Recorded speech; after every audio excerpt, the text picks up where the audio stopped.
Welcome to Mindful Moments. Nourish your mind on the go. This audio uses AI narration to present our original book analysis.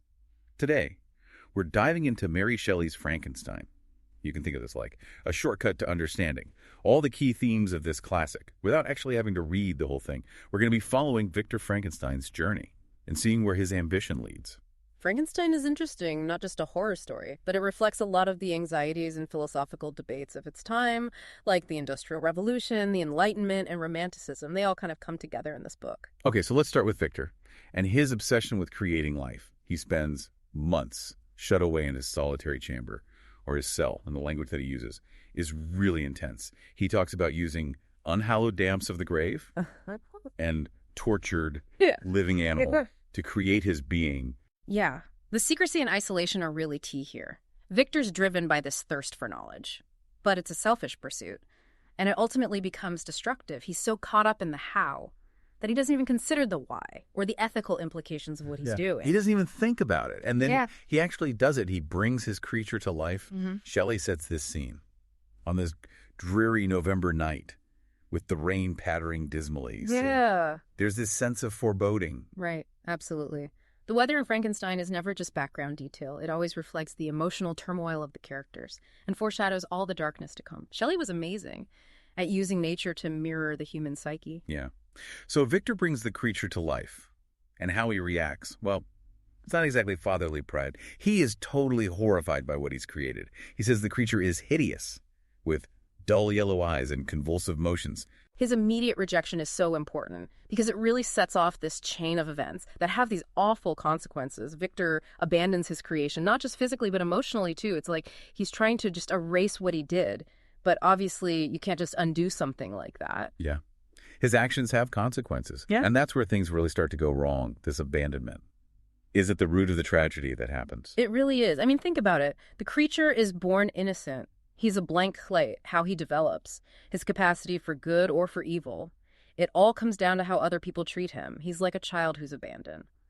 To figure out the world alone, with no guidance, no love. It makes you think about the responsibility that we have for the things we create, whether it's something living or even just an idea. Right. That's a really key theme in Frankenstein, the idea that our creations can take on a life of their own and have consequences that we can't even imagine and that we can't control. It's like a warning against playing God.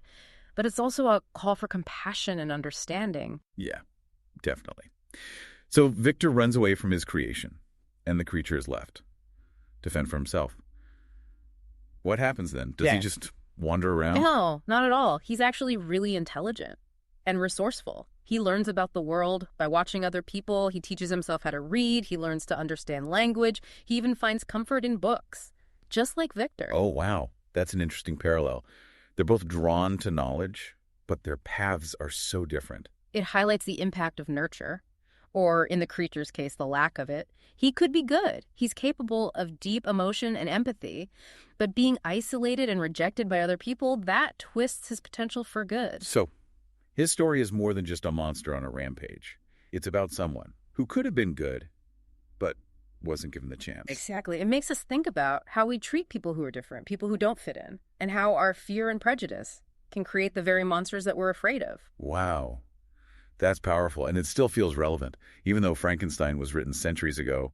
It really is. The novel forces us to confront our own prejudices and to think about how our actions affect other people. Yeah. So, we have this intelligent, sensitive creature who has been abandoned and is trying to figure out his place in the world. Yeah. What about Victor? Where is he in all of this? Is he completely out of the picture? No, he's definitely not out of the picture. He's actually tormented by guilt, and he wants revenge. He feels responsible for all the havoc his creation has caused, and he wants to destroy the creature. I feel like there's also something else going on, like he's obsessed. It's not just about justice or responsibility. It's like he's addicted to chasing the creature. I think you're right. There is a self-destructive element to it. He's eaten up with guilt and hatred. He doesn't even care about himself anymore, and he pushes away anyone who tries to help him. So we've got the creature out there, learning about the world.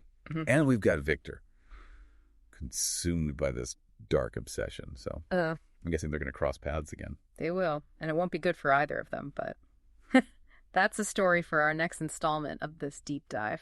All right, listeners. We're going to leave you hanging there for now. Be sure to tune in to part 2, where we'll explore the creature's journey in more depth and see what happens when he and Victor finally come face to face. When we left off, the creature was alone, trying to figure out what it meant to exist. It's amazing how Shelley lets us hear his side of the story. Through his eyes, we see the world in a whole new way, and we feel that sting of rejection and the longing for connection. Yeah, it really makes you wonder who the real monster is. Is it the creature, who is abandoned and driven to do these desperate things, or is it Victor, who just doesn't take responsibility and lets his creation suffer? It's what makes Frankenstein so brilliant. It doesn't give you easy answers about good and evil. It makes you think about it from different perspectives. It makes you question your assumptions. Right, it's not black and white, so. The creature is out there, learning and experiencing the world. What's that like for him? Well, he finds this family living in a cottage, and he watches them. He learns about human relationships, language, emotions, just from observing them. He even finds these books, and he immerses himself in them. Works by Plutarch, Milton, Goethe. So he's educating himself. He's becoming a scholar. Oh. And through his reading, he develops this sense of morality. It's really poignant. It shows that he has this innate capacity for good. He's not just some mindless beast. He thinks, he feels, he's capable of complex emotions. Right. But even though he's intelligent and he wants to connect with others, he's rejected time and time again. Yeah, just because of how he looks, his experience is like anyone who's ever been considered other or different. It makes you think about prejudice and fear and how society decides who's acceptable. It's sad. Okay. And this constant rejection, it fuels his anger and despair and eventually leads him to want revenge against Victor. Yeah, he confronts Victor and he demands that Victor create a companion for him, someone who understands him and won't judge him based on his appearance. It's such a difficult question. Can you really blame the creature for wanting a companion? Right. But then again, creating another being like this, that could be really dangerous. It's a huge ethical dilemma, and Victor really struggles with it. He's afraid, but he also feels responsible for the creature. He starts working on a female companion, but then he destroys it before it's finished. Oh, wow. What a betrayal. The creature must have felt so devastated. It's a major turning point in the story. The creature is enraged. Victor broke his promise, and so the creature vows revenge, and that leads to the death of Elizabeth on her wedding night. That's awful. Victor loses everything. His family, friends, his love. And all he has left is this need for revenge. Yeah, he becomes obsessed with destroying the creature. It still feels like there's this excessive quality to it. Like it's a mirror image of his obsession with creating life in the first place. Absolutely. Victor's actions, they show the destructive nature of unchecked ambition and the consequences of trying to play God. So now we have Victor chasing the creature across this desolate landscape. What happens next? He does eventually catch up to him. But before that, he meets someone else who plays a really important role in this story. His name is Robert Walton, and he's this young explorer with really big ambitions. Oh, interesting.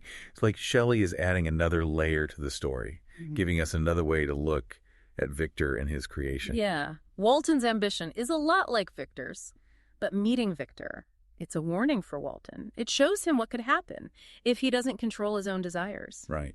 So it makes you wonder, will Walton learn from Victor's mistakes? That's what's so great about Shelley's writing. She doesn't give us all the answers. She makes us think about it ourselves and how it relates to our own lives. It's a reminder that we all have the potential for good and evil, and the choices we make can have a huge impact on our lives and the lives of others. Exactly. Frankenstein is a warning about what happens when our ambition goes too far, and about how important it is to take responsibility for what we create and to have compassion for others. Yeah, even if they're different from us. So we've talked about the creature's journey and Victor's descent into obsession, and now we have this new character, Robert Walton. I can't wait to see how it all ends. What happens to the creature? Does Victor find any peace?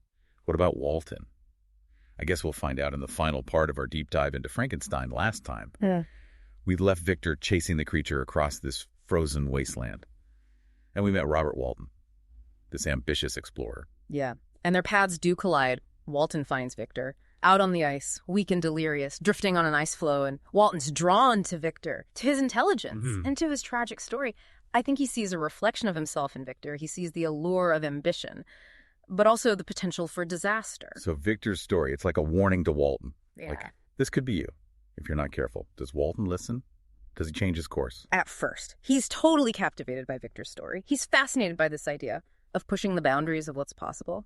But as Victor gets worse, and as his story unfolds, Walton starts to have second thoughts. Yeah. I mean, being stuck in the Arctic with a dying man who created a monster, that would make anyone rethink their life choices. Totally. And it's not just Victor's words that have an impact on him. The creature himself shows up at Victor's deathbed. It's this really haunting and kind of sad scene. He mourns Victor. He admits the pain he's caused, but he's also relieved that his tormentor is finally gone. It's interesting, like he's grieving the loss of his creator, the only person who really understood him. Does Walton talk to the creature? He does. The creature tells Walton about all the suffering he's endured, his loneliness, how he tried to find acceptance but couldn't. And he tells Walton that he's going to end his own life, that he wants to find peace. And then he leaves, vanishes into the wilderness. It's a sad ending for the creature, finally free from Victor, but totally alone, choosing to destroy the very life that Victor gave him. It really makes you think about how responsible we are for the things we create. So what about Walton? After seeing all of this, how does he react? It changes him. Seeing Victor and the creature, he realizes the dangers of unchecked ambition and how destructive isolation and rejection can be. He has to confront his own desires and think about what they might cost. So he's at a turning point. Does he keep going with his expedition, risking his crew's lives, and maybe ending up like Victor? Or does he do something different? He makes a choice. He sees how dangerous the conditions are. He hears his crew's pleas, and he abandons the expedition. He decides to go home. Wow. He chooses compassion over ambition. Exactly. He learns from Victor's mistakes and chooses a different path. He breaks free from that cycle of destruction and embraces responsibility and connection. Frankenstein is such a complex story. It's scary. It makes you think. It's a warning. And it really makes you think about what it means to be human. It really does. It's about ambition, responsibility, isolation, good versus evil, and the need to belong. It's a story that still resonates with us today, even though it was written centuries ago. We've talked about a lot in this deep dive. Victor's ambition, the creature's tragic life, and Walton's change of heart. But this is just the beginning. There's so much more to explore in Frankenstein. You really should read it yourself. There's a link to buy it in the show notes. And be sure to subscribe to the Mindful Moments channel. We release new deep dives every week. So until next time, keep those minds nourished. And remember, sometimes the most amazing journeys are the ones we take in the pages of a book.